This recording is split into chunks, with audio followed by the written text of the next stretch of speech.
How close does night sit beside evil in the midst of those who fear the dark? How much light must I consume if I carry a skin radiant with residue? Poetry, in a way, helps me give language to the things inside that I'm feeling, things that I'm seeing, that I can't really find the exact words for. My name is Julian Knox. I'm a poet and a visual artist. I grew up in Sierra Leone, and during the war, we moved to Gambia, and I lived in Gambia for about 5 years, and then moved to England when I was about 15. And what I've realized over the years is that I've had to make home in the places that you've sort of been in, but then you have to carry home with you as you move along. There's a level of nostalgia in a sense, but there's also this level of like the openness of possibilities to come. So this idea of being a satisfied wanderer has been a thing that's been coming into my life. This gesture of doing these drawings and sending them to my mom as a way of dialogue, it was my way of kind of saying, hey, that these things I'm thinking about, you know, who's the best person to ask about giving life to things than your mother, you know?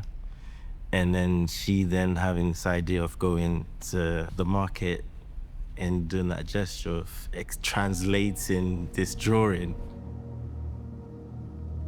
and then send it back to me in a box that came back and said, in search of incredible.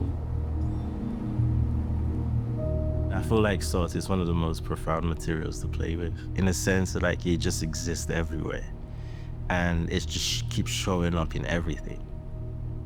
To learn the history of trade and commerce, you start with salt and it just explodes across the world. But then also when you think about it in a more intimate way, like salt in our body, how it shows up in sweat, tears, and you know, too much salt in your body causes problem, not enough causes problem. But then it shows up in food, in how we taste. And then it shows up in the way we preserve things, preserve meat or fish by rubbing salt in it and leaving it in the sun. So the possibilities were endless when you start thinking about salt. And I'm also interested in like sort of the identity beyond borders, you know? Like to sort of wander in the world in ways that doesn't feel like I have to sort of put a flag every time I go somewhere. Because your identity is in constant flux. And it's just like the people you meet shape you and you shape the people. It's the thing Octavia Butler said, everything we touch, we change, and everything that touches us changes us, something along those lines. As we move in this world, we're being transformed by the things we meet and the things that meets us, you know? Thinking about how you know, how you just tell these stories, how you make poetry out of the everyday.